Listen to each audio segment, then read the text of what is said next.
1816 was called the year without a summer. North America froze, Europe starved, but the disaster did not stop there. From Asia to the Caribbean, from India to the Ottoman Empire, the whole world felt the chill of a volcanic winter. This is the final part of our story. Welcome back to History Lore. Subscribe, because what you're about to see is how 1 year of darkness reshaped the world.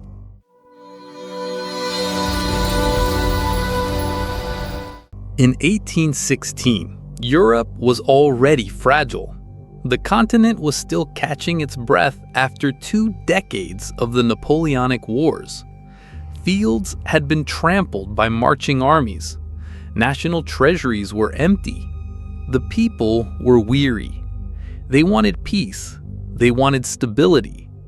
What they got instead was endless rain and cold.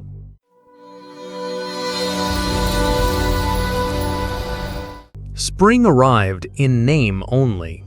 In France, farmers sowed seeds under gray skies, their boots sinking into sodden soil. The earth felt cold to the touch, as if winter had buried itself deep below the surface and refused to leave. In England, the wind carried a biting edge, snapping clothes on the lime and driving people back indoors. April felt like February, and May brought no blossoms worth speaking of.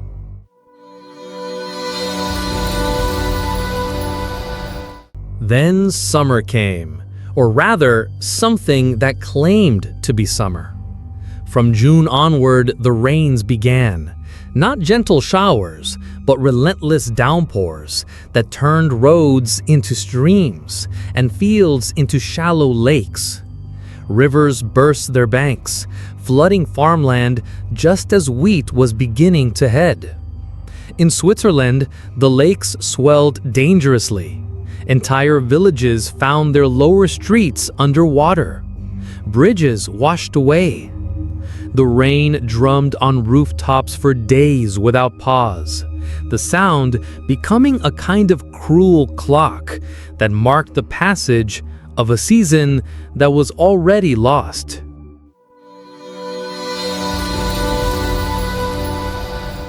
By August, it was clear there would be no good harvest. In France, wheat stalks that had survived the floods were stunted, their heads thin and sparse. In England, barley rotted in the fields. Ireland's potato crop, the backbone of its rural diet, suffered blight and waterlogging. Grain prices began to rise, slowly at first, then steeply. By autumn, the price of oats in London had nearly tripled. This was not a small problem. Oats were not only a food for people, but the feed for horses, the main form of transport. As oats became unaffordable, carts stopped running, trade slowed, and even moving food from one place to another became more difficult.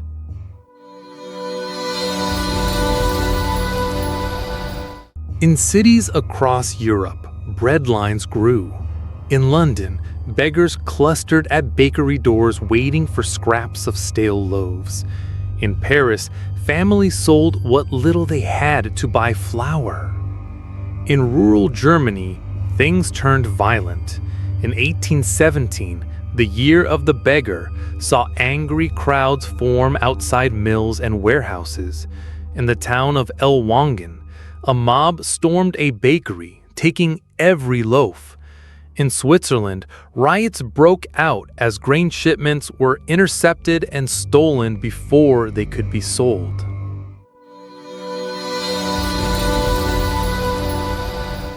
And in Switzerland, on the shores of Lake Geneva, the strange summer played out in a quieter but culturally significant way. That year, a group of young writers had planned a season of outdoor walks, mountain excursions, and sailing. But the constant storms kept them trapped inside the Villa Diodati, a house rented by the poet Lord Byron. Among the guests was a young woman named Mary Godwin, not yet Mary Shelley. She was just 18 years old, newly in love with the poet Percy Shelley. Also present was Byron's personal physician, John Polidori. Day after day, the rain hammered the windows, the lake churned under dark clouds. Thunder rolled through the valleys like the voice of something ancient and angry. One evening, Byron proposed they each write a ghost story to pass the time. From that challenge, Polidori created The Vampire, the first modern vampire tale, and Mary began to weave a story about a scientist who would reanimate the dead, a story inspired by the lightning storms and the unnatural chill outside her window. That story became Frankenstein.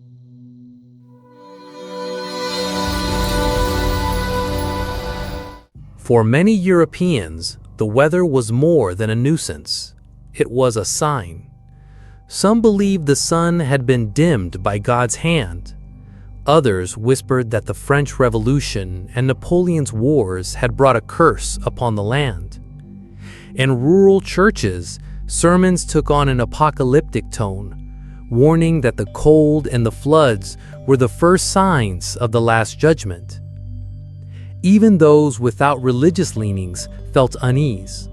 Something was wrong with the world, wrong in a way no one could explain. And still, across the globe, the suffering deepened. In Asia, the crisis was becoming something even larger, not just failed harvests, but a chain reaction of disasters that would claim millions.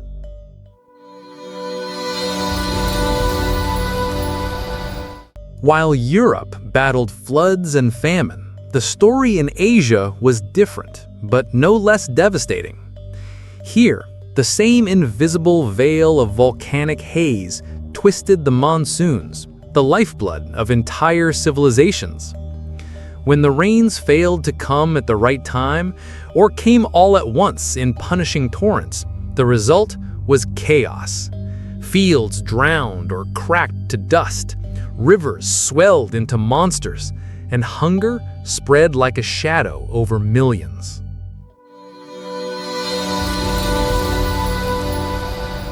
In the fertile valleys of southern China, the weather in late 1815 already seemed strange. The sun was weaker, the seasons felt out of joint. But in 1816, the real calamity struck. The Yangtze River, that vast winding artery of China, swelled with rain at the wrong time of year. Villages along its banks watched the water rise into the fields, swallowing rice paddies whole. Muddy currents uprooted entire trees. Homes built on stilts creaked and strained as floodwaters lapped at their floors. In Yunnan province, far to the southwest, the problem was the opposite, a stubborn drought that refused to break. Crops withered in the ground, stalks curling into brittle shells. Farmers dug deeper and deeper wells, but the water they found was bitter and warm. When the last grain stores emptied, people turned to eating roots, leaves, and even the bark stripped from trees. Travelers described seeing families boiling soup made from wild grasses, thin, bitter, barely enough to keep them alive.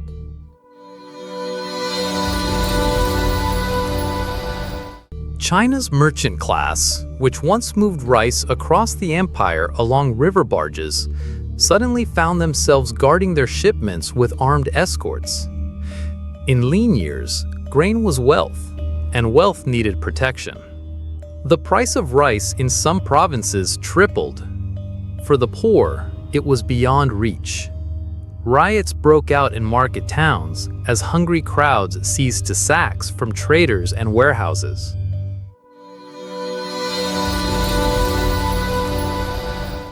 Far to the southwest, India was living under the same atmospheric shadow. The summer monsoon, which should have rolled in with predictable regularity, arrived late and weak in some regions, and violently early in others. In Bengal, fields were left dry and cracked, their seedlings dying before they could take root. Farmers stared at cloudless skies, knowing their harvests were already lost. Meanwhile, in parts of the Deccan Plateau, storms unleashed so much rain in such a short time that entire harvests rotted in standing water.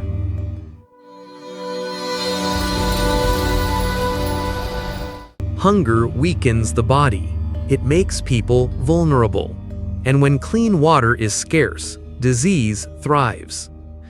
From this unstable climate came something that would haunt the world for the rest of the century: the first great cholera pandemic. Historians believe the weakened monsoon and resulting famine created perfect breeding grounds for the bacteria: stagnant pools, contaminated wells, and desperate populations on the move. It began in the Ganges Delta, spreading silently from village to village, carried by traders, pilgrims, and soldiers. At first, the illness was just another hardship among many, but its spread was relentless. Over the next few years, cholera would kill hundreds of thousands, then millions, reaching as far as the Middle East, Africa, and Europe.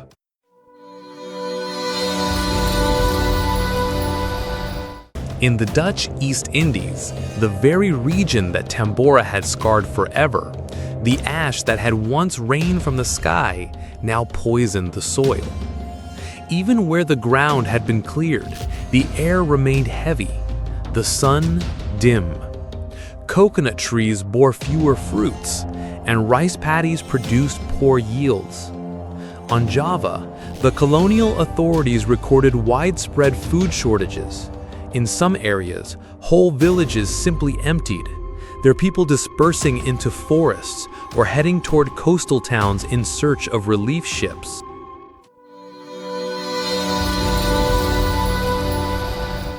From China's flooded valleys to India's parched plains, from the islands of Southeast Asia to the crowded streets of Calcutta, the pattern was the same. Crops failed, prices rose, hunger deepened, disease followed. And yet, most people in these far-flung corners of the world had no idea their misery was connected. They could not see the invisible thread, a thread of ash and gas looping high above the earth, spun from the fury of a mountain thousands of miles away. Asia's disasters were brutal, but they were only one face of a larger truth. The climate had been thrown into chaos, and no two regions suffered in exactly the same way. In some places, the skies opened without mercy. In others, the rain never came at all. And in both, human beings searched for meaning and survival in a world that no longer played by its own rules.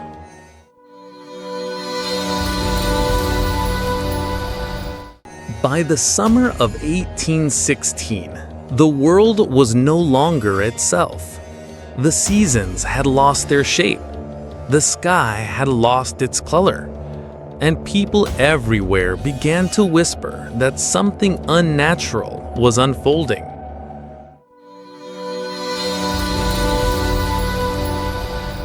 In parts of North America, farmers woke to find their fields white with snow.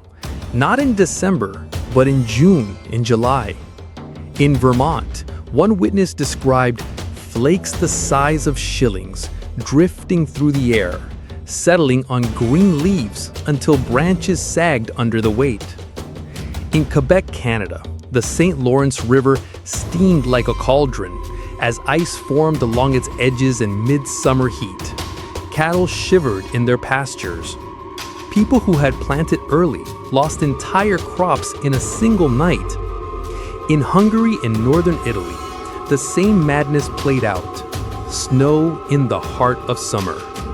men and women stepped out of their homes in disbelief, brushing frost from their sleeves and staring upward as if the sky itself had betrayed them.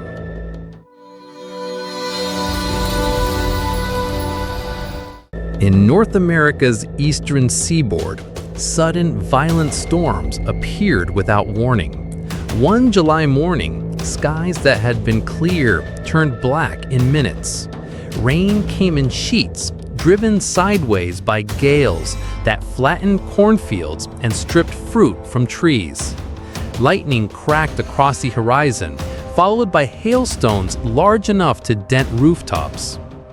In parts of India, monsoon storms arrived so suddenly that boats were overturned in the harbors before sailors could react.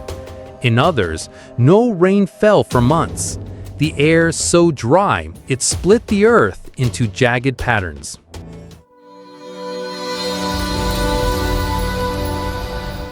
The strangeness fed superstition.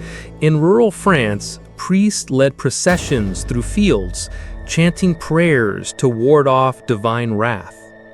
In Massachusetts, ministers preached fiery sermons warning that the final judgment was at hand. In parts of Indonesia, still reeling from the eruption itself, survivors spoke of a mountain spirit enraged, its breath poisoning the skies.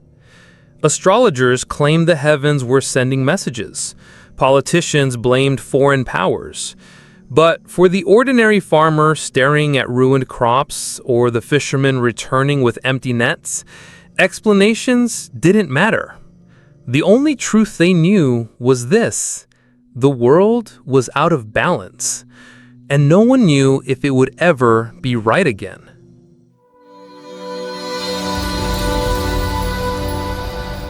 Historians estimate that at least 60,000 people died almost instantly in Tambora's blast zone in April 1815 from the pyroclastic flows, the falling ash, the choking gases. But those deaths were only the beginning. In the months and years that followed, famine, disease, and exposure would claim hundreds of thousands more across Asia and Europe and the Americas. Some modern estimates suggest the indirect death toll may have reached 1 to 2 million people worldwide, not in the blaze of war, but in the slow, cold violence of starvation and sickness.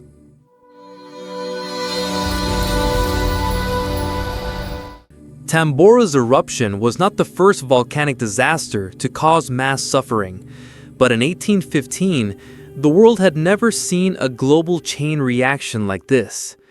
Every continent felt its shadow. Every society had its own story of loss. And yet, for most of those living through it, the cause remained invisible. A mountain they had never seen, in a place they had never heard of, had reached across the oceans and stolen a year from their lives.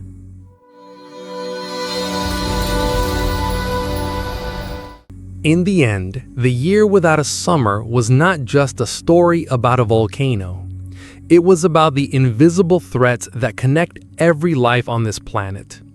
How a single moment, a roar in the night on an island most had never heard of, could send ripples across oceans and seasons, touching the lives of farmers in Ireland, merchants in Boston, and fishermen in China. When we look back at 1816, we see more than ash and hunger. We see the resilience of those who survived, the farmers who replanted in barren fields, the families who moved in search of hope, the communities that endured another winter, not knowing if spring would ever come. And perhaps the greatest truth it leaves us is this: the world has always been fragile. The warmth of the sun, the rhythm of the seasons, the abundance of the harvest, none of it is guaranteed. It is a gift, renewed each year, yet vulnerable to forces far beyond our control. From the cold summer of 1816, the world learned a quiet lesson, that we are all downstream of each other's storms. and that the distance between disaster and our own front door is smaller than we think.